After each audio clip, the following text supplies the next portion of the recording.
کہ اس جلسے کے اس ملا شریف کے اس پروگرام کے خصوصی اور آخری خطیب ہے خطیب اہل سنت ناصر مسلک اعلیٰ حضرت علامہ مولانا محمد معراج صاحب قبلہ۔ میں چاہتا ہوں کہ حضرت منبر پاک سے اٹھ کر کرسی خطابت پر تشریف لائیں اور اپنے بہترین نایاب خطاب سے ہم سامعین کے قلوب کو نوازیں، لیکن ایسے نہیں، آپ حضرات بیدار ہو کر ایک آواز ہو کر اپنی آواز میں آواز ملا کر نعرے کا جواب دیجئے۔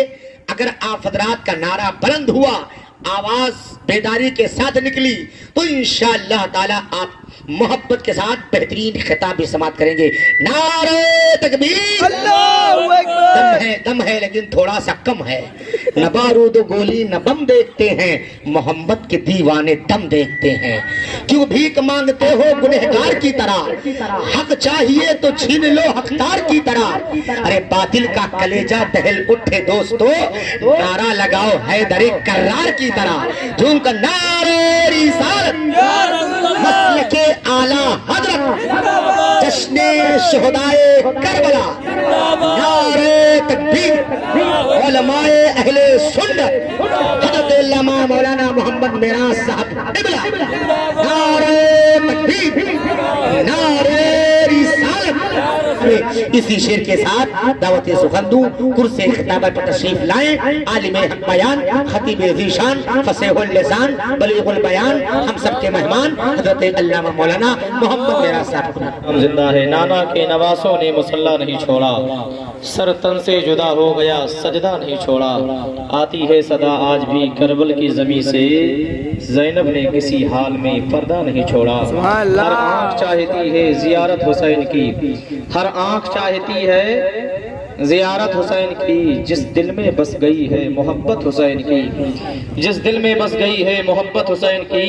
یہ سرزمین ہند کے بادشاہوں نے کہہ دیا، تا حشر تک رہے گی حکومت حسین کی، تا حشر تک رہے گی حکومت حسین کی۔ زندہ رہے گا نام ہمیشہ حسین کا، پڑھتا ہے ذرہ ذرہ بھی خطبہ حسین کا۔ گھوڑے سے نیچے آ کے سجدہ کیے زمین پر، دنیا کرے گی یاد وہ سجدہ حسین کا، دنیا کرے گی یاد وہ سجدہ حسین کا۔ حلال روزی مقدر سے جو کماتا ہے، حلال روزی مقدر سے جو کماتا ہے، حسن حسین کا نعرہ وہی لگاتا ہے۔ ذکر کسی کا ہو، چاہے غوث اعظم کا ذکر کریں، چاہے وارث پاک کا ذکر ہو، چاہے غازی پاک کا ذکر ہو، اصل میں ذکر وہ حسین پاک کا ہے۔ بولو سبحان اللہ۔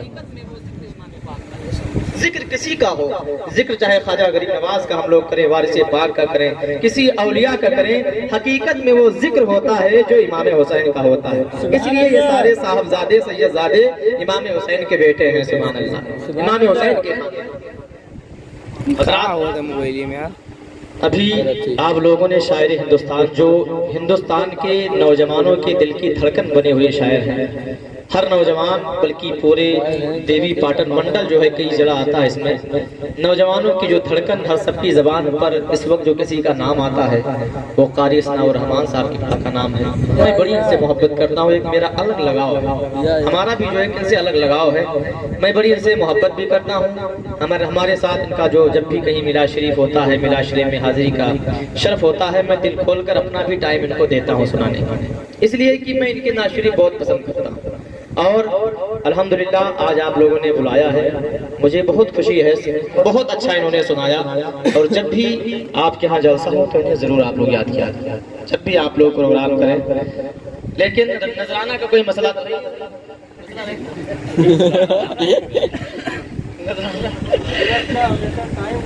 ہاں ٹائم ظاہر سی بات ہے بھائی، بڑے شاعر ہیں۔ تو جب ہم لوگ چھوٹے عالم ہیں، ممبر شریف پر بیٹھا ہوں، یار کوئی جھوٹ نہیں بولتا، ممبر شریف پر بیٹھا ہوں، صرف 10ویں کا دن جو جس میں تعزیہ اٹھائے جاتے ہیں اس دن، اور کل رات مجھے بھرپور نیند ملی ہے، پوری رات میں نے سویا، کل رات میں، پھر 10ویں کے دن، اور بیچ میں پہلی تاریخ سے لے کر اب تک میرا کہیں ایک جگہ دو جگہ، ایک جگہ دو جگہ میں کہیں نہ کہیں مجھے میلا شریف میں جانا ہوتا۔ جب میں چھوٹا عالم ہوا اور یہ اونچے شاعر ہیں، تو بتاؤ جب ہم جیسے لوگوں کا یہ حال ہے کہ کہیں آج بھی جو ہے ایک جگہ میں نے کینسل کر کے آیا ہوں، جبکہ ایک جگہ میں نے شرکت کیا، وہاں 1 گھنٹہ تقریر کیا، پھر اس کے بعد وہاں بول کر فوراً میں یہاں آ گیا۔ اللہ کی رحمت برس رہی ہے، فضا خوشگوار ہے، جلسہ آج ہم آپ کو سنانا چاہتے ہیں۔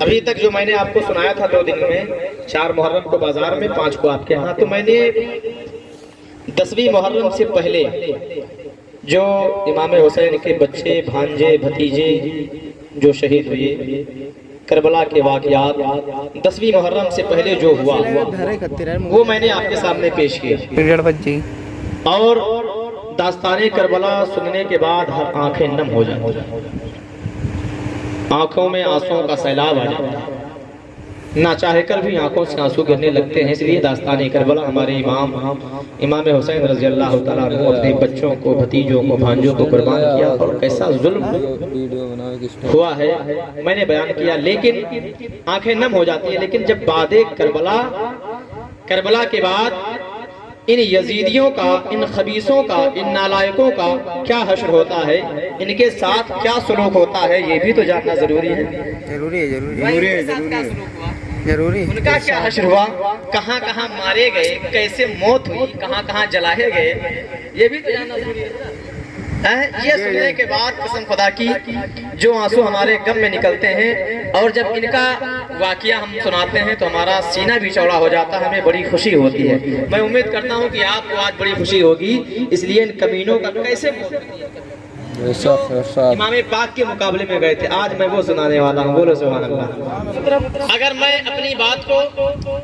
اپنی بات کو یہ بات کہوں گا تو آپ کہہ سکتے ہو کہ نہیں مولانا معراج صاحب، آپ کی بات کوئی جھوٹی بھی ہو سکتی ہے، آپ اس بات کی دلیل دیجئے۔ اگر قاری صاحب اگر کوئی آپ سے بات کہتے ہیں تو ان کی بات کو آپ جھٹلا بھی سکتے ہیں، قاری ثناء الرحمن صاحب کی بات کو آپ جھٹلا بھی سکتے ہیں، لیکن ہم اس قرآن کی طرف چلتے ہیں جو قرآن ساری کتابوں کی رہنمائی کرتی ہے۔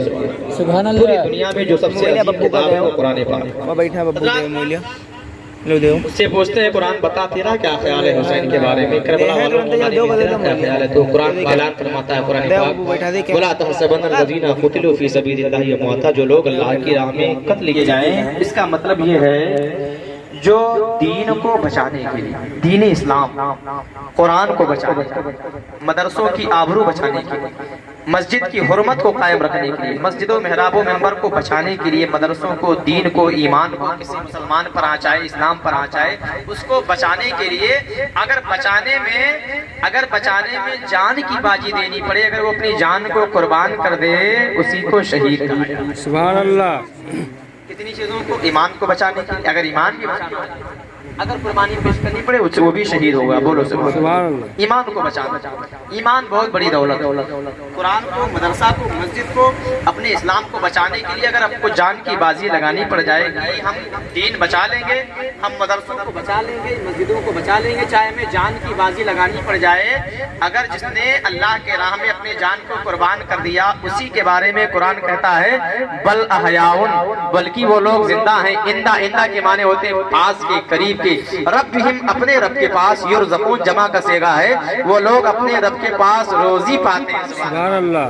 قرآن کہتا ہے وہ اپنے رب کے پاس ہم لوگ روزی پاتے، اللہ ہمیں روزی دیتا ہے، سب کو دیتا اللہ روزی، جو ہمیں اور آپ کو اللہ روزی دیتا ہے تو ہم کھاتے ہیں۔ یرزقون، اللہ انہیں، اللہ کے پاس وہ روزی پاتے ہیں، وہ زندہ ہے تبھی تو اللہ انہیں روزی دیتا ہے، وہ زندہ ہے تبھی تو اللہ انہیں روزی دیتا ہے۔ یہ قرآن کا اعلان ہے کہ وہ زندہ ہے۔ قرآن نے کہہ دیا حسین زندہ، تو آسمان نے کہا حسین زندہ، زمین نے کہا حسین زندہ، ساری دنیا، اور یہاں تک کہ ہمارے گھر کے چھوٹے چھوٹے بچے بھی کہتے ہیں یا حسین یا حسین۔